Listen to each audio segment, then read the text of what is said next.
Welcome. Today I would like to give you a brief demonstration on how to make beautiful handmade pralines. Starting here with the humble cocoa bean. These have been roasted. Inside the cocoa bean, if we break them open, you'll find what's called cocoa nibs. The cocoa nibs are then manufactured and turned into beautiful little chocolate pellets, which need to be tempered to end up with beautiful, shiny, handmade chocolates. And we're going to show you the tempering procedure. Here are some of the tools and the equipment that is required for making handmade chocolates. You can have plastic bowls or glass bowls, as I've got the case here, but if they're plastic, make sure that they are microwavable. Then of course you will need a stirrer, very simple, a ladle for ladling in our chocolates. You also need what's called a baker scraper. This is ideal for getting the chocolate off your molds. A piping bag for our fillings, and then of course the most essential tool is your thermometer. Then of course we move on to our molds, and there's quite a lot of molds on the marketplace today. There's a sort of more cheaper variety, that's quite a good little mold. There's different shapes, etc. They're quite readily accessible. But if you get serious about chocolate making down the road and you want to get into something a little bit more durable, then you can go onto these, what they call polycarbonate molds. They're very heavy and durable, and they will last a lifetime. We begin with the tempering process. Here I've got 1 kilo of chocolate. Now the tempering process is fairly simple. It's a process of raising the temperature and lowering the temperature. Our chocolate consists of 6 different crystals. And what we need to do is we need to melt those crystals to a certain point, and then we'll lower the temperature and combine them all back together again so they set in a beautiful pattern of gloss, sheen and snap.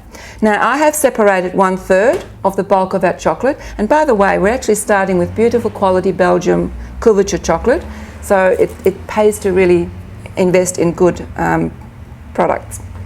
Now this is going to go into the microwave.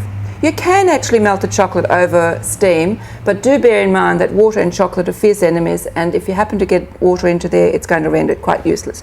So I'm going to use the microwave, and we're going to use a medium setting on the microwave, and we're going to bring this temperature up to 45 degrees melted.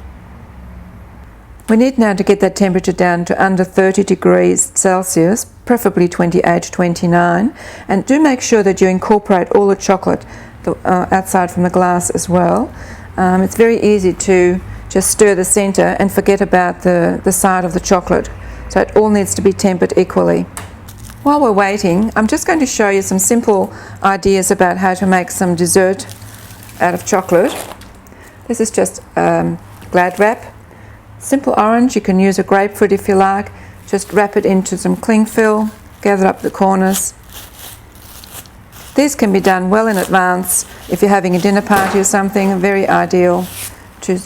They store very well. And then we're going to dip that into a chocolate.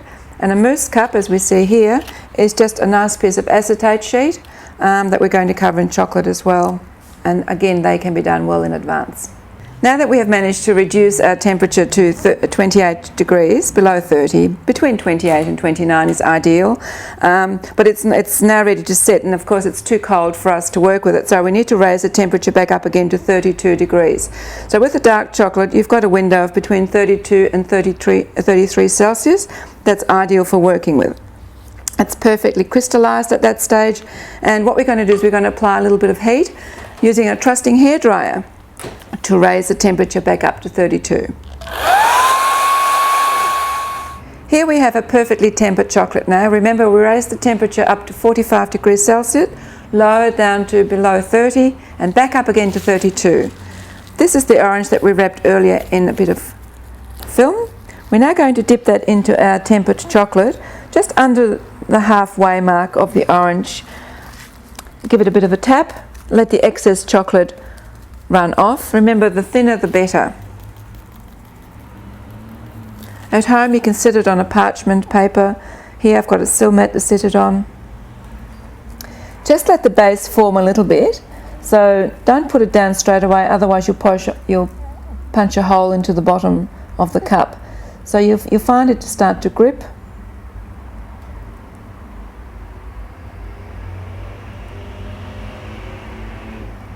Here we go. Now we've got the acetate sheet. We want to make some little mousse cups, very plainly cut. Again, just dip them on top Careful not to let the chocolate go over the edge. Run it through the side to take off the excess a little bit. Then we'll do the other side.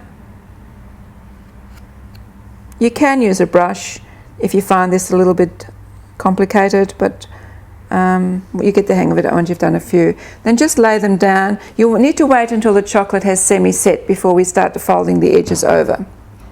We can see that the chocolate is sort of in a semi-set stage now, so this is when you pick it up while you've still got a flexibility, and push the two ends together and you set that aside. We're now going to do our moulds. This is our polycarbonate mould. I'm going to apply a little bit of temperature to this and warm it up just slightly. Not too hot, not allowed to be hotter than a chocolate, but just enough. It helps in the actual sheen and the contraction when we're finished with the chocolate. So that's nice and tepid. Now it's a matter of pouring the chocolate into a mould.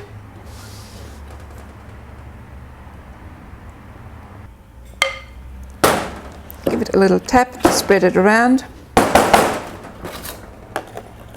This is where your baker scraper tool comes in handy.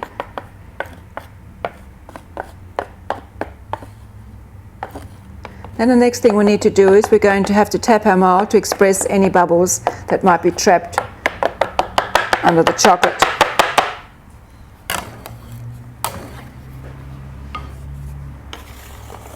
Scrape off the excess, and here we go. And we just leave that to sit for about 2 minutes. What we want to do is we want to build a film of chocolate around the cavities for about 1 to 2 millimeters. Now the chocolate is sort of semi-set and it's coating the cavities nicely. We're now going to expel it out. And I've got a larger container here, of course, because my little bowl is too small. Just gently tap it out. This is where the strong polycarbonate moulds come in handy because they take quite a bit of handling.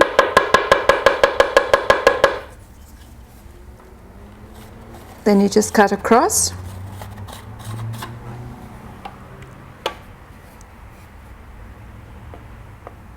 And there we have a perfectly shaped chocolate mould.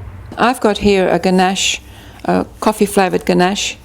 Ganache is basically just cream and chocolate, and we've mixed in some coffee. This is a mousse cup that we did before. It's still got the acetate sheet on it, so it's wise to leave it on until you've actually filled it with mousse, just in case the chocolate breaks. I've got it sitting on an acetate sheet. That will give us a nice smooth bottom. We're just going to pipe. This is a chocolate milk mousse, very light and fluffy. It's a nice delicate little dessert. We're just going to dip a lovely strawberry, and make sure that your strawberry is dry. Again, water and chocolate don't like each other. You can place those at the end of your dessert plate to finish off your dessert. Now remember the orange we did before? We're going to take it out now. Chocolate has set. Just give your orange a little twist. That lifts out very easily. And gather your film towards the centre, away from the chocolate. Here's a beautiful little mousse cup. Now you can fill it with mousse, or in summer it's nice with some beautiful berries that might be in season, blackberries, strawberries, etc. They look really lovely in there as well. Taking this out of the fridge, now you can see that the fillings have set.